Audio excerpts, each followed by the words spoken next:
Coucou tout le monde, c'est Nat, ravie de vous retrouver pour cette nouvelle vidéo qui est un peu spéciale puisqu'il s'agit d'un tag qui à l'origine a été fait par Founé de la chaîne Les Cartes de la Lune, que je salue au passage d'ailleurs, si elle regarde ma vidéo.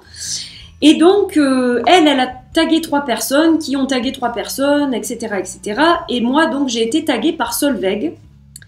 Ma copine, mon amie Solveig de Belgique, voilà, et donc j'avais pas prévu de faire cette vidéo, mais j'ai lu le contenu du tag, j'ai lu les questions, et ma foi, je me suis dit why not, hein, je vais essayer de répondre au mieux, j'espère que ce tag va vous plaire, et que ça va vous permettre, pour ceux qui me connaissent moins, peut-être de mieux me connaître, justement, voilà. Donc c'est parti, je vais commencer donc avec la première question. Avec ton jeu de prédilection, présente-toi en 3 cartes maximum. Alors déjà, je vais vous parler de mon jeu de prédilection quand même, qui est le Clover Tarot de Nika Bern. J'utilise tout le temps ce jeu, enfin pas tout le temps, mais très très souvent lors de mes consultations. Et c'est un jeu avec lequel j'ai une énorme connexion. Et donc voilà, c'est celui-ci qui va m'accompagner aujourd'hui, déjà parce qu'il est très coloré et que pour exprimer mes réponses à travers ces questions du tag, je pensais que c'était le plus approprié. Voilà, donc un magnifique tarot auto-publié. Alors, je vais me présenter donc en 3 cartes. Alors, les 3 cartes, les voilà. Donc, le fou.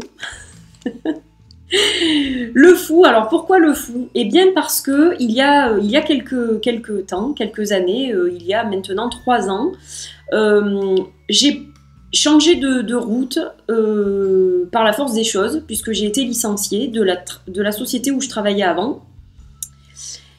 Et donc ce fou, je trouve qu'il me représente beaucoup parce que avant je faisais beaucoup de projets, je savais plus ou moins où j'allais, hein, voilà, j'avais une carrière, j'avais des revenus fixes tous les mois, je gagnais très bien ma vie, et du jour au lendemain, je suis devenue un peu comme le fou, c'est-à-dire je me suis retrouvée avec mon baluchon sur le dos, à me dire bon je prends la route, j'ai envie d'essayer de nouvelles choses. Mais bon, il y a quand même la falaise en bas, donc je fais gaffe de ne pas me casser la binette. Et voilà, depuis, je trouve que ce fou me représente beaucoup, parce que je vis au jour le jour, je fais beaucoup moins de projets.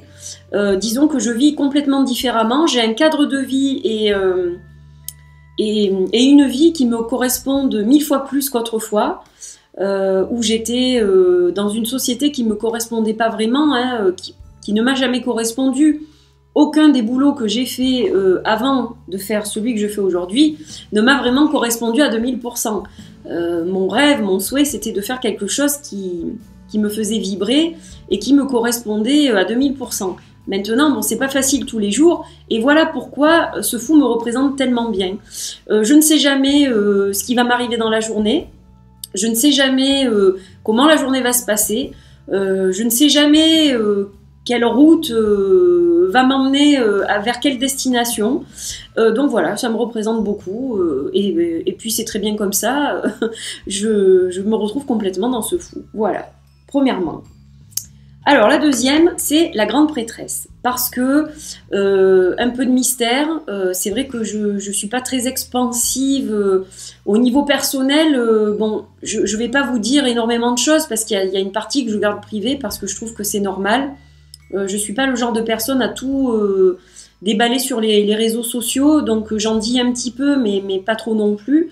Donc voilà, il y a une part de mystère un peu chez moi, c'est comme ça en fait, j'ai toujours été comme ça de toute façon. La grande prêtresse de cette carte, elle me représente parce que bon, là on voit qu'elle tire les cartes.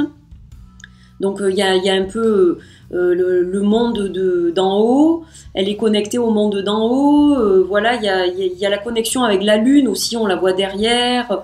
Donc moi je suis quelqu'un qui travaille beaucoup avec les phases lunaires, je suis très sensible aux énergies de la lune. Et donc voilà, je trouve que ça me correspond complètement. Il y a aussi l'envie toujours d'apprendre et de transmettre. Il y a plein de choses, il y a cette petite flamme sur le chakra couronne.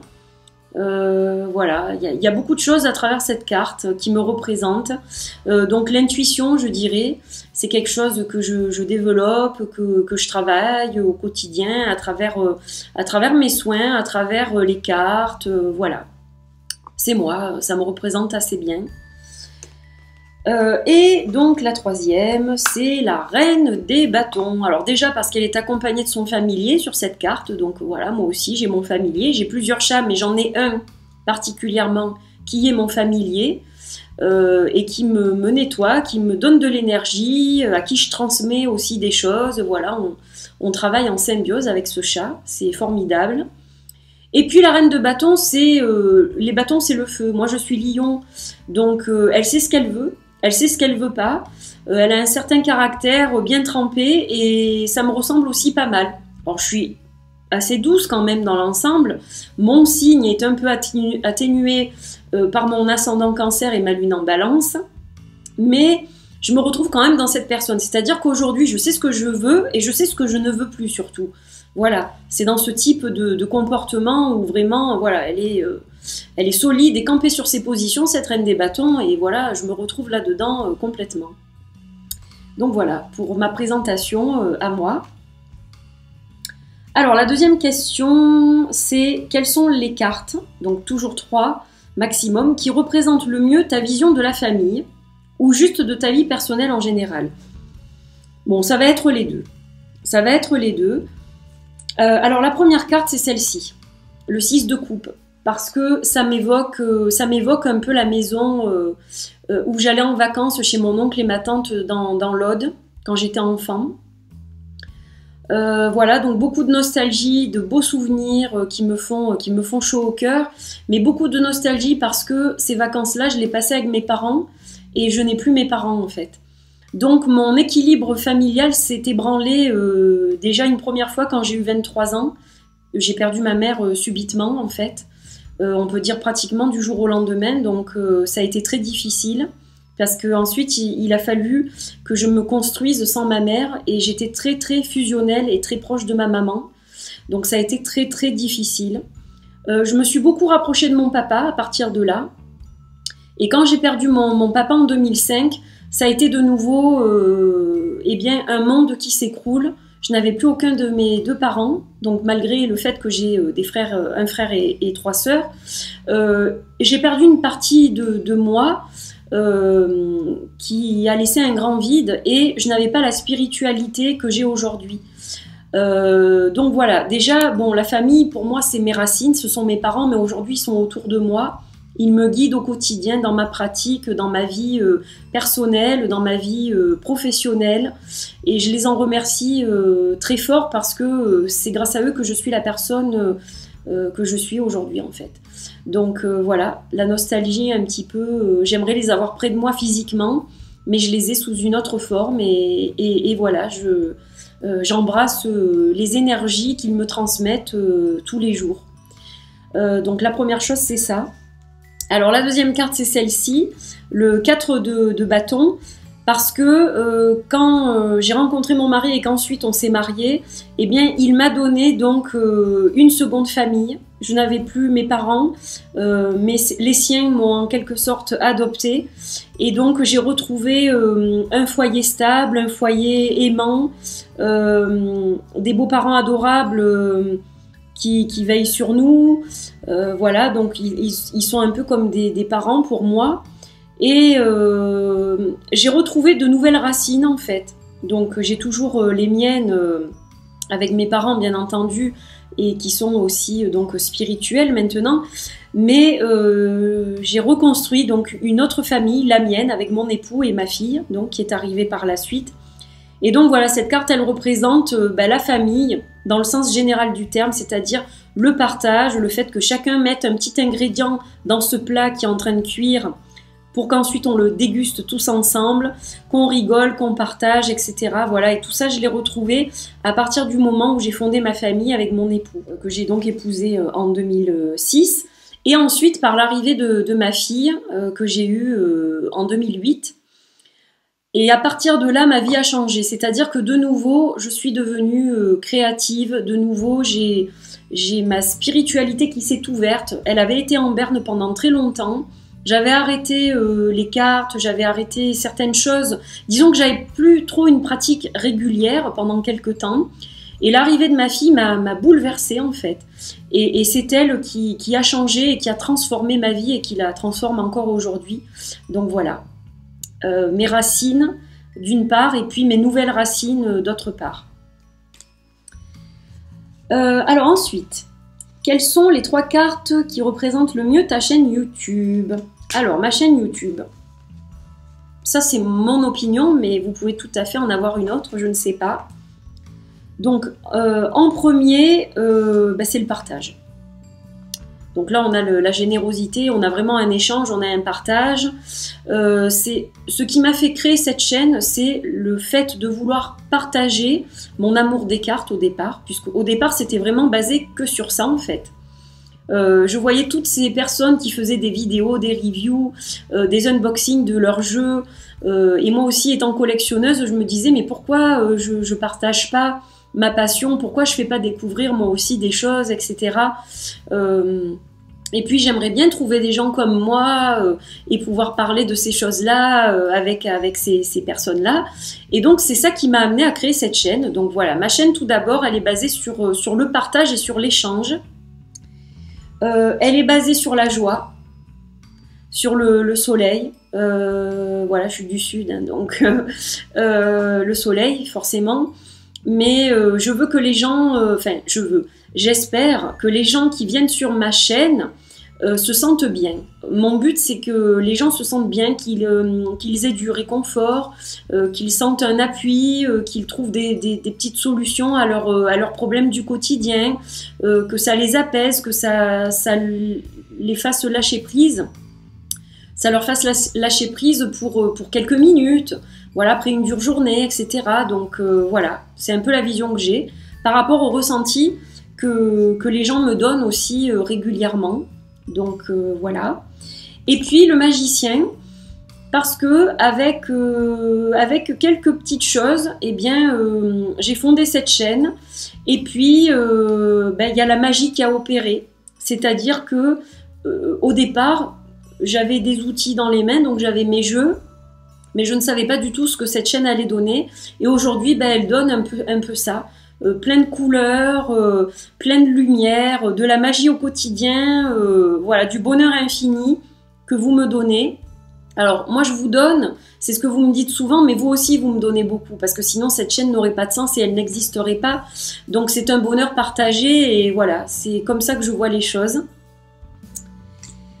Alors, 4e question. Quelles sont les cartes, 3 maximum, qui représentent le mieux ta vision de la cartomancie? Bon, alors là, c'est un peu spécial parce que je ne suis pas vraiment, entre guillemets, cartomancienne. Je ne fais pas vraiment de prédictif. Vous savez que je suis plus dans la guidance et dans le conseil. J'ai fait de la cartomancie, j'ai fait du prédictif pur quand j'étais plus jeune. Aujourd'hui, ça m'arrive de moins en moins. Ça m'est parfois demandé, mais comme je le dis toujours, j'ai une autre approche aujourd'hui. Ma spiritualité a changé, ma pratique a changé. J'ai incorporé les soins dans ma pratique aussi, avec les cartes, etc. Donc je vois les choses différemment. Alors, bon, la première, c'est celle-ci. C'est le 2 de bâton. Parce que, pour moi, l'avenir, c'est un peu cette toile blanche. Et c'est nous qui dessinons ce qu'on a envie de dessiner dessus. Alors, je critique pas du tout la voyance, que ce soit bien clair. Hein, je veux pas me fâcher avec mes copains et mes copines. Simplement, je pense que rien n'est vraiment arrêté dans le temps. Même si on nous prédit quelque chose, on peut tout à fait changer le cours du destin en prenant des décisions et en faisant des choix qui vont nous emmener tout à fait sur une autre route. C'est ma façon de voir les choses. Donc voilà comment je vois les choses. L'avenir n'est pas tracé. Il y a des grandes lignes, certainement, mais on peut toujours décider de faire autrement. On a le libre arbitre. Donc finalement, c'est vous qui avez les cartes en main. Voilà, moi je peux vous donner des conseils, je peux vous guider, mais c'est pas parce que je vais vous dire quelque chose que c'est ferme et définitif et qu'à 100% cette chose-là va se réaliser. Par exemple, quelqu'un qui vient et qui cherche du travail, si je tire des cartes qui sont positives dans ce sens, oui, cette personne a de grandes chances de trouver du travail, mais à condition qu'elle prépare correctement ses entretiens d'embauche, à condition qu'elle cherche réellement du travail, elle a le potentiel de trouver du travail. Maintenant, c'est pas les cartes, elles vont pas dire oui, vous allez trouver du boulot si vous faites rien pour en trouver. Voilà, c'est un peu comme ça que je fonctionne. Donc ça, c'est la première. Ensuite, ben, la roue tourne. Voilà, comme je le disais, tout n'est pas fixe. Donc tout peut toujours être susceptible au changement parce que, eh bien, on dépend aussi d'autres personnes, d'autres événements peuvent se glisser dans notre quotidien et choses qui n'étaient pas prévues. Donc voilà, la roue tourne et ben, on se place à des endroits différents de cette roue. Et donc, parfois, ça se passe pas forcément comme on veut. Et même si on nous prédit quelque chose, eh bien, cette roue est susceptible quand même de tourner dans un sens différent de ce qui était prévu au départ. Voilà. Et la troisième, c'est la mort. Pourquoi? Ben parce que tout a une fin. Mais qui veut dire fin ne veut pas dire fin ferme et définitive. Il y a la transformation derrière. Donc moi je pense que surtout le but quand les gens consultent des cartomanciennes, des voyantes ou des personnes qui font des guidances et qui prodiguent des conseils à l'aide des cartes, c'est surtout penser que on vit toujours dans des cycles. Donc même si on vous prédit l'arrêt de quelque chose, c'est pas forcément mauvais. C'est pas forcément une chose qui va être terrifiante. Souvent les gens voient cette carte et ils se disent ouh là là, mais qu'est-ce que c'est que ça, il va y avoir un mort ou alors je vais mourir, ou c'est pour ça que je sors cette carte là. Mais non, en fait c'est simplement que eh bien l'humain se transforme perpétuellement. Donc en fait cette carte elle représente la transformation. Et on est susceptible donc de changer perpétuellement vers de nouvelles choses. Voilà, donc c'est pour ça que j'ai choisi cette carte-là. Donc j'espère que ce que je dis est clair et que ça vous parle aussi. Voilà, j'ai peut-être une vision des choses différentes, mais c'est ça justement le but de ce tag, c'est de partager et on n'est pas tous pareils, donc je trouve ça très bien aussi. Ensuite, eh ben, la dernière, déjà, c'est passé vite finalement. Quelles sont les trois cartes donc, quelles sont les cartes 3 maximum qui représentent le mieux ta vision de l'avenir pour ta chaîne YouTube? Alors, déjà, alors je sais pas laquelle vous dire en premier, mais je crois peu importe. L'espoir que ça continue. Donc j'ai choisi l'étoile. Je m'accroche à mon étoile, à ma bonne étoile. Cette chaîne, elle est très importante pour moi parce que déjà, elle m'a fait rencontrer des gens formidables que je ne vais pas citer ici parce qu'il y en a trop. Et que je ne veux pas oublier qui que ce soit. Mais déjà, j'ai fait de très belles rencontres. Je ne pensais pas qu'on pouvait virtuellement se faire des amis avec une amitié réelle et solide, en fait. Donc ça, c'est la première chose. La deuxième, c'est qu'à travers cette chaîne, j'ai développé mon activité professionnelle, en fait. Ça m'a permis de travailler à distance, ce que je n'avais pas du tout prévu quand j'ai créé mon auto-entreprise. Donc voilà, j'ai développé ma petite société à travers ma chaîne. J'ai publié mon oracle, auto-publié mon oracle grâce à ma chaîne. Parce que si je n'avais pas créé cette chaîne, je n'aurais jamais publié mon oracle. Ça, j'en suis persuadée. C'est un jour, quand j'ai parlé, que je dessinais un petit peu et que j'ai montré, donc du coup, suite à la demande des gens, j'ai montré quelques cartes de mon jeu, de mon premier oracle que j'avais fait, que les gens m'ont dit mais publie-le, mais fais quelque chose, mais c'est super, alors que moi je me suis jamais considérée comme une artiste ou une dessinatrice ou une illustratrice. Donc voilà, j'ai trouvé ça fascinant en fait. Et donc ça m'a redonné un élan de créativité, donc j'ai créé d'autres cartes. Et ensuite, je les ai mélangées à certaines cartes de mon premier oracle et l'éléphant paprika est né. The Paprika Elephant Oracle Deck est né. Voilà. Et donc, eh bien, tout ça, ça m'a donné beaucoup d'espoir, ça m'a donné beaucoup de belles choses. Et c'est comme une belle étoile qui gravite au-dessus de moi. Et donc, voilà, je suis tellement heureuse que cet oracle ait vu le jour, même si c'est pour une toute petite édition. Voilà, je suis contente que des gens l'adoptent, que des gens aiment ce que j'ai créé. Et voilà, je trouve ça génial. Donc l'avenir de ma chaîne YouTube, c'est encore l'espoir de faire plein de choses, plein de projets, de les partager avec vous et que ça amène plein de bonheur à vous et à moi. Voilà, donc première chose. La deuxième, c'est le partage, la fête, Quand je peux faire des petits cadeaux, des petits giveaways, bah, c'est avec plaisir.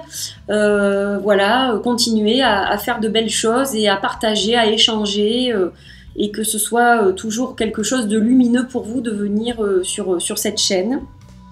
Et puis donc la troisième, c'est la créativité. Et donc continuer à créer, continuer à être inventive, à avoir de nouvelles idées pour la chaîne, et puis en même temps que je puisse encore à travers ma chaîne développer davantage mon travail, peut-être sous d'autres formes encore, voilà, puisque ma chaîne est liée à mon travail directement, donc voilà ce que je peux vous dire. Voilà, donc écoutez, j'ai fini ce tag. Alors, je vais juste modifier un petit truc. Je sais que normalement, je dois taguer 3 personnes. Sauf que je ne sais pas qui est tagué, qui n'est pas tagué. Donc, je ne vais pas prendre de risque non plus parce qu'il y a des gens qui n'aiment pas ça, en fait. Ce que je vais faire, c'est que c'est libre à vous qui regardez cette vidéo. Si vous avez envie de faire ce tag et que vous avez une chaîne YouTube, eh bien, je serai ravie de voir vos vidéos. Et voilà, donc je tag sans forcément taguer, c'est-à-dire que je vous invite à participer à ce tag que je trouve très intéressant. Et donc à ce moment-là, tenez-moi au courant si vous faites vous aussi de votre côté une petite vidéo, ce sera avec plaisir que je la regarderai. Et donc j'embrasse tous les gens qui participent à ce tag, donc notamment évidemment Founé qui a créé ce tag, ma petite Solveig bien entendu, ma petite Mystique, et puis tout plein de gens qui vont y participer, j'en suis sûre. Voilà, je vous embrasse très fort et je vous dis à très vite pour d'autres vidéos. Prenez soin de vous et merci d'être là. Bye bye.